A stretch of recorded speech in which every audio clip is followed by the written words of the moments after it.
Hello students, welcome to our channel Bangla defence academy. আমি ঐশ্বর্য বিশ্বাস।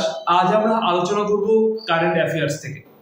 তো কারেন্ট অ্যাফেয়ার্সে আজ আমরা অগস্ট মাসের ফার্স্ট উইক অর্থাৎ 1 থেকে 7 তারিখের মধ্যে যে সমস্ত গুরুত্বপূর্ণ কারেন্ট অ্যাফেয়ার্সগুলো রয়েছে সেই সম্পর্কে আজকে আমাদের আলোচনা হতে চলেছে।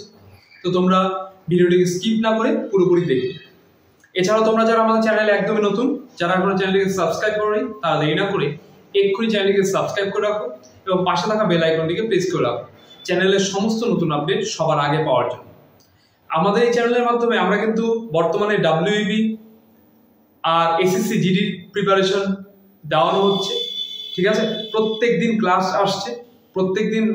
আসছে, রুটিন আছে। সেই রুটিন অনুযায়ী তোমরা যারা এখনো ক্লাস করছো না তারা অবশ্যই চ্যানেলটিকে ফলো করো, তাহলে সামনেই তোমাদের WEB SSC GD পরীক্ষা খুবই ভালো হবে। তো চলো ক্লাসটি শুরু করা যাক। তো প্রথমে আমরা গুরুত্বপূর্ণ দিবসগুলি দেখে নিব। বিশ্ব মাতৃদুগ্ধ দিবস পালন করা হয় 1 আগস্ট। এরপর হিরোশিমা দিবস পালন করা হয় 6 আগস্ট। আর এরপর দেখো জাতীয় তাঁত দিবস পালন করা হয় 7 আগস্ট। তাহলে এই তিনটা তোমাদের গুরুত্বপূর্ণ দিবস। এখানে তিনটা ওয়ান লাইনার দাও, যাতে তোমরা একটা স্ক্রিনশটের মধ্যে তিনটা ওয়ান লাইনার পেয়ে যাও। এই সপ্তাহ থেকে এই তিনটা গুরুত্বপূর্ণ দিবস পড়লেই কিন্তু তোমাদের হয়ে যাবে, ঠিক আছে। চলো এবার এমসিকিউ প্রশ্ন দেখে নিই। MS Swaminathan centenary international conference উদ্বোধন করেন কে? অপশন এ রাষ্ট্রপতি দ্রৌপদী মুর্মু, বি স্বরাষ্ট্রমন্ত্রী অমিত শাহ, সি প্রধানমন্ত্রী নরেন্দ্র মোদী, ডি শিক্ষামন্ত্রী ধর্মেন্দ্র প্রধান।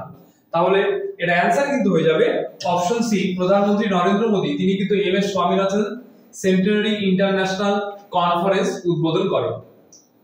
নেক্সট দেখো, 11th মালাবার রিভার ফেস্টিভ্যাল কোথায় অনুষ্ঠিত হয়েছে? 11th মালাবার রিভার ফেস্টিভ্যাল কোথায় অনুষ্ঠিত হয়েছে? তাহলে অপশন এ দেখো Andhra Pradesh, B Kerala, C Karnataka, D Gujarat. তাহলে 11th মালাবার রিভার ফেস্টিভ্যাল কিন্তু অনুষ্ঠিত হলো, অ্যানসার অপশন বি কেরালা। কেরালার কোঝিকোড জেলায় এই 11th মালাবার রিভার ফেস্টিভ্যালটা অনুষ্ঠিত হলো। নেক্সট প্রশ্ন, 2025 হাঙ্গেরিয়ান গ্র্যান্ড প্রিক্স কে জিতেছেন? অপশন এ রয়েছে ম্যাক্স ভার্স্টাপেন, বি তে রয়েছে সেবাস্টিয়ান ভেটেল, সি তে রয়েছে লুইস হ্যামিল্টন, ডি তে রয়েছে ল্যান্ডো নরিস। তাহলে 2025 হাঙ্গেরিয়ান গ্র্যান্ড প্রিক্স কে জিতেছেন? এর অ্যানসার হয়ে যাবে অপশন ডি, ল্যান্ডো নরিস। তিনি কিন্তু এই 2025 হাঙ্গেরিয়ান গ্র্যান্ড প্রিক্সটা জিতেছেন। তিনি ব্রিটিশ রেসিং ড্রাইভার, ঠিক আছে। তিনি একজন ব্রিটিশ রেসিং ড্রাইভার, এই ল্যান্ডো নরিস। নেক্সট প্রশ্ন, অঙ্গ প্রতিস্থাপনের তৃতীয় স্থানে রয়েছে কোন দেশ? মানে অঙ্গ প্রতিস্থাপনের দিক থেকে তৃতীয় স্থানে রয়েছে কোন দেশ? অপশন এ আমেরিকা, বি চীন, সি ভারত, ডি জাপান। তাহলে অঙ্গ প্রতিস্থাপনের দিক থেকে তৃতীয় স্থানে রয়েছে কোন দেশ? অ্যানসার হয়ে যাবে অপশন সি ভারত। অঙ্গ প্রতিস্থাপনে বিশ্বব্যাপী তৃতীয় স্থানে রয়েছে ভারত, আমেরিকা এবং চীনের পর।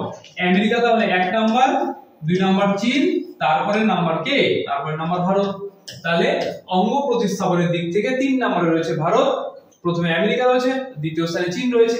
এখানে প্রশ্ন যদি এরকম দিত যে অঙ্গ প্রতিস্থাপনের দিক থেকে প্রথম স্থানে রয়েছে কোন দেশ, তখন অ্যানসার হবে আমেরিকা। দ্বিতীয় স্থানে রয়েছে চীন, বুঝতেই পারছো এক্সট্রা পয়েন্ট দেওয়ার কারণই এটা। নেক্সট দেখো, ভারতের প্রথম মেয়েদের জন্য ফিফা ট্যালেন্ট একাডেমি কোথায় চালু হয়েছে? Option A Kolkata, B Hyderabad, C Mumbai, D Delhi. তাহলে ভারতের প্রথম মেয়েদের জন্য ফিফা ট্যালেন্ট একাডেমি চালু কিন্তু হয়েছে অপশন বি হায়দ্রাবাদে। হায়দ্রাবাদ ভারতের তেলেঙ্গানা রাজ্যের রাজধানী ও সবচেয়ে বৃহত্তম শহর। এই হায়দ্রাবাদে তাহলে প্রথম কিন্তু মেয়েদের জন্য ফিফা ট্যালেন্ট একাডেমি চালু করা হয়েছে। নেক্সট দেখো, এশিয়ান রাগবি আন্ডার 27 চ্যাম্পিয়ন্স 2025 কোথায় অনুষ্ঠিত হবে? অপশন এ দিল্লিতে, বি গুয়াহাটিতে, সি বিহারে, ডি বিহারের রাজগীরে। বিহারটা এখানে অলরেডি অপশনে আছে, ঠিক আছে। তাহলে এর অ্যানসার হয়ে যাবে অপশন ডি, বিহারের রাজগীরে কিন্তু এশিয়ার রাগবি আন্ডার 27 চ্যাম্পিয়নশিপ 2025টা অনুষ্ঠিত হবে। নেক্সট দেখো, আন্তর্জাতিক সৌর জোটে কততম সদস্য হলো মালদ্বীপ? ইন্টারন্যাশনাল সোলার অ্যালিয়েন্সেস, ঠিক আছে। 70তম, 72তম, 73তম নাকি 75তম? তার অ্যানসার হয়ে যাবে option C 73তম।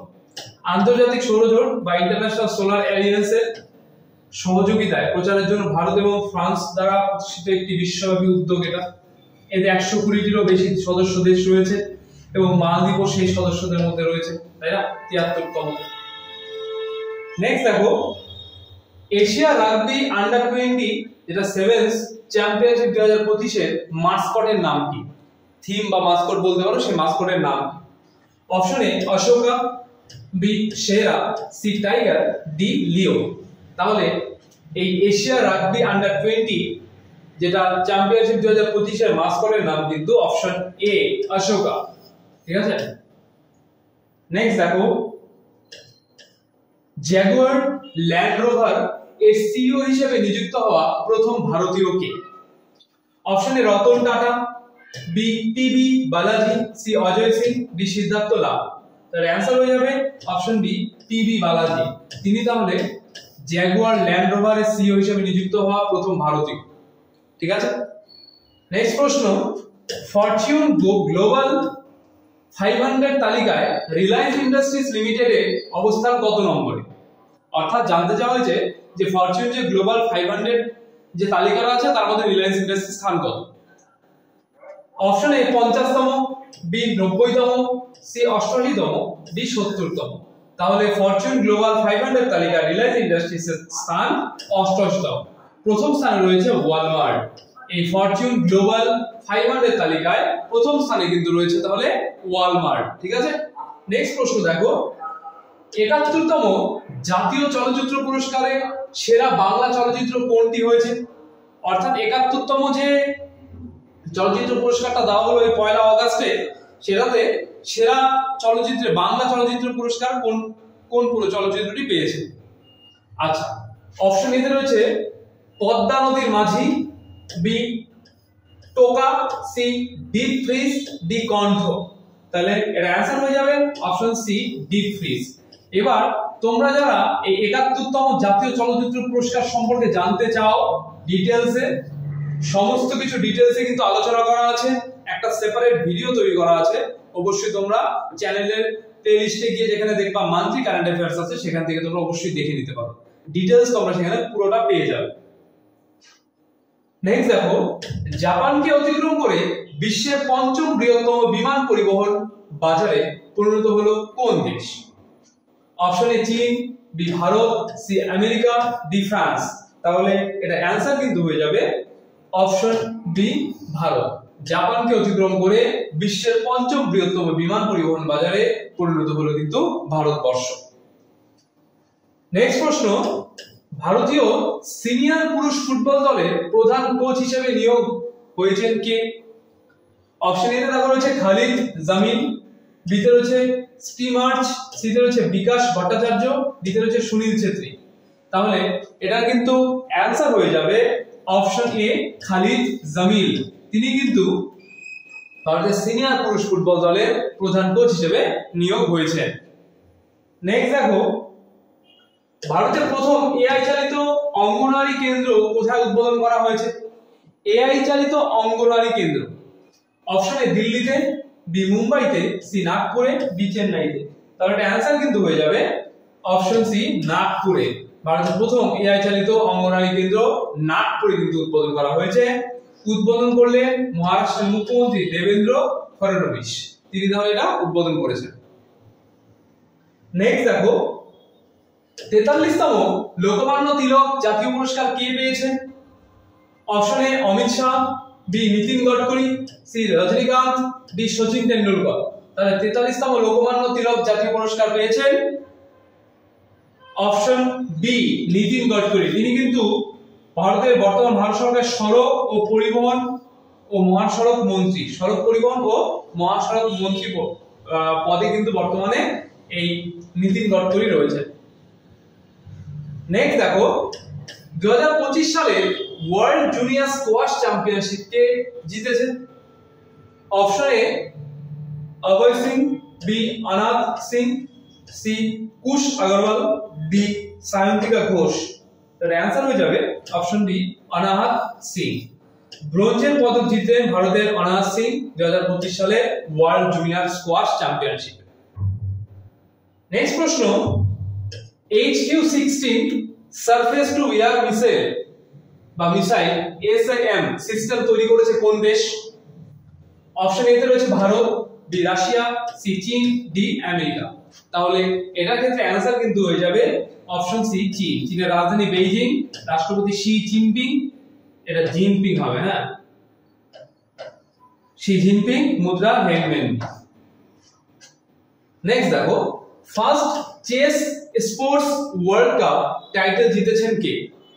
Option A Vishy Anand, B Caruana, C Magnus Carlsen, D Ding Liren. তাহলে first chess sports world cup title জিতেছেন অপশন সি হবে অ্যানসার ম্যাগনাস কার্লসেন। ফাইনালে আলীরেজা ফিরোজাকে হারিয়ে টুর্নামেন্টটি আচ্ছা, তাহলে ফাইনালে আলীরেজা ফিরোজাকে হারিয়েছে ম্যাগনাস কার্লসেন, তারপর তিনি এই first chess sports world cup টাইটেলটা জিতেছেন।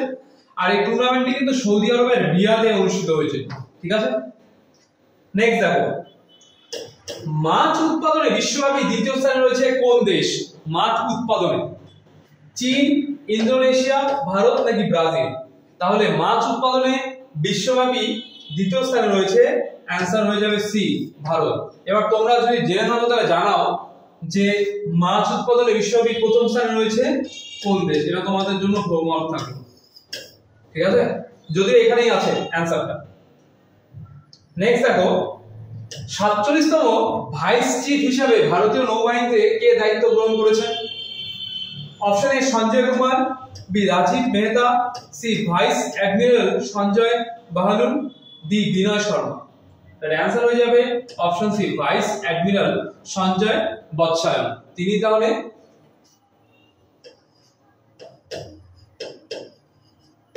বৎসায়ন, ঠিক আছে, তিনি তাহলে 47তম ভাইস চিফ হিসেবে ভারতীয় নৌবাহিনীর দায়িত্ব গ্রহণ করেছেন। নেক্সট প্রশ্ন, সেনাবাহিনীর পরবর্তী উপপ্রধান হিসেবে কে দায়িত্ব নিয়েছেন? General Ranbir Singh, general lieutenant general, আচ্ছা এটা বানানটা ভুল হয়ে গেছে, ঠিক আছে, বেশ কিছু বানান আজকে ভুল দেখছি।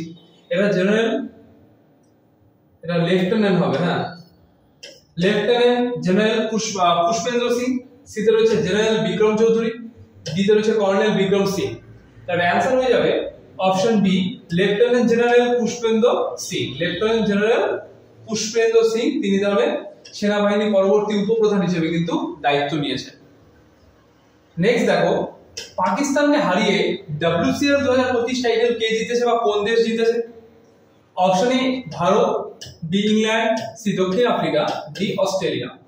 তাহলে এর অ্যানসার হয়ে যাবে অপশন সি দক্ষিণ আফ্রিকা কিন্তু জিতেছে এই পাকিস্তানকে হারিয়ে WCL এর খেতাব। ফাইনালটি বার্মিংহামের এজবাস্টনে অনুষ্ঠিত হয়েছিল। নেক্সট দেখো, Vikram Sarabhai space centre VSSC এর নতুন ডিরেক্টর হিসেবে কে নিয়োগ পেয়েছেন বা কে নিয়োগ হয়েছেন? Option A Sumit Kumar, B A Rajarajan, C Shyam Sundar, D PS রাও। তার অ্যানসার হয়ে যাবে অপশন বি এ রাজারাজন। তিনি বিক্রম সারাভাই স্পেস সেন্টারে নতুন ডিরেক্টর হিসেবে কিন্তু নিয়োগ হয়েছে। নেক্সট দেখো, 8 কমনওয়েলথ ইউথ গেমস কোথায় অনুষ্ঠিত হবে? অপশন এ লন্ডনে, বি ক্যান্ডিতে, সি মাল্টাতে নাকি ডি কেপ টাউনে। তাহলে 8 কমনওয়েলথ ইউথ গেমস অনুষ্ঠিত কিন্তু হয়ে যাবে অপশন সি মাল্টাতে। 2027 সালে শেষের দিকে মাল্টা এই গেমস এর আয়োজন করবে, যেখানে 74টি দেশ ও অঞ্চলে 14 থেকে 18 বছর বয়সী 1150 জন ক্রীড়াবিদ অংশ নেবেন। এই ইভেন্টে 8টি খেলা অন্তর্ভুক্ত থাকবে, অ্যাথলেটিক্স থাকবে, প্যারালিম্পিক থাকবে, প্যারালিম্পিক অ্যাথলেটিক্স থাকবে, নেটবল থাকবে, স্কোয়াশ থাকবে, সাঁতার থাকবে, প্যারালিম্পিক সাঁতার থাকবে, ট্রায়াথলন থাকবে, ভারোত্তোলন। জানিয়েছেন কমনওয়েলথের স্পোর্ট, তারা জানিয়েছেন এই 8টা খেলা এখানে হবে, 1150 জন ক্রীড়াবিদ সেখানে অংশগ্রহণ করবে, ঠিক আছে। 74টা দেশ ও অঞ্চলের 14 থেকে 18 বছরের বয়সী এখানে ক্রীড়াবিদরা অংশগ্রহণ করতে পারবে, ঠিক আছে। নেক্সট দেখো, 71তম জাতীয় চলচ্চিত্র পুরস্কারে শ্রেষ্ঠ ফিচার ফিল্ম হিসেবে কোন ছবিটি পুরস্কৃত হয়েছে? Option A Mrs Chatterjee versus Norway, B 12 fail, C Jawan, D article 370। তাহলে অ্যানসার কিন্তু হয়ে যাবে অপশন বি 12 ফেল। 71তম জাতীয় চলচ্চিত্র পুরস্কার শ্রেষ্ঠ ফিচার ফিল্মের কিন্তু তকমা পেয়েছে। নেক্সট প্রশ্ন, প্রাচীন পান্ডুলিপির ডিজিটাইজেশনের জন্য কি নামে মিশন শুরু করেছেন প্রধানমন্ত্রী Narendra Modi? Option A India digital archive, B Bharat heritage mission, C Gyan Bharatam mission, D Sanskrit Bharat Yojana. তাহলে এর অ্যানসার কিন্তু হয়ে যাবে option C Gyan Bharatam mission. এই নামে কিন্তু প্রাচীন পান্ডুলিপির ডিজিটাইজেশনের জন্য এই নামটা কিন্তু দেওয়া হয়েছে, এই মিশনটার নাম দেওয়া হয়েছে। নেক্সট প্রশ্ন, সাস্টেনেবল ওয়েলনেস অফ স্টুডেন্টস বইটি কে প্রকাশ করেছে? অপশন এ তে রয়েছে নরেন্দ্র মোদী, বি ধর্মেন্দ্র প্রধান, সি প্রফুল্ল প্যাটেল, ডি পুষ্কর সিং ধামি। তাহলে এর অ্যানসার কিন্তু হয়ে যাবে অপশন ডি পুষ্কর সিং ধামি। তিনি তাহলে সাস্টেনেবল ওয়েলনেস অফ স্টুডেন্টস বইটিকে প্রকাশ করেছে। দেখো লাস্ট প্রশ্ন আজকে, এশিয়া কাপ 2025 কোথায় অনুষ্ঠিত হবে? অপশন এ ভারত ও পাকিস্তানে, বি বাংলাদেশ ও শ্রীলঙ্কায়, সংযুক্ত আরব আমিরাতে, নাকি অপশন ডি আফগানিস্তানে। তাহলে এশিয়া কাপ 2025 অনুষ্ঠিত হবে কিন্তু অপশন সি সংযুক্ত আরব আমিরাতে। আগামী 9 সেপ্টেম্বর সংযুক্ত আরব আমিরাতে শুরু হতে চলেছে এই মহাদেশীয় টুর্নামেন্টটি। তো আজকে এই পর্যন্তই। ভিডিওটি কেমন লাগলো অবশ্যই কমেন্টসে জানাবেন। কোনো প্রশ্ন যদি বুঝতে অসুবিধা হয় বা কোনো প্রশ্ন সম্পর্কে কোনো রকম জিজ্ঞাসা থাকে তাও কমেন্টে জানাতে পারো, আমরা অবশ্যই তা সলভ করে দেবো। ভিডিওটি ভালো লাগলে লাইক করবে, শেয়ার করবে এবং তোমাদের বন্ধু বান্ধব যারা WBP SI KP এর প্রিপারেশন নিচ্ছে কিংবা SSC GD এর প্রিপারেশন নিচ্ছে তাদের কাছে অবশ্যই ভিডিওটি পৌঁছে দেবে। আর তোমাকেও ভিডিও শেষ পর্যন্ত দেখার জন্য অসংখ্য ধন্যবাদ। দেখা হচ্ছে আগামী নতুন কোনো ভিডিওতে।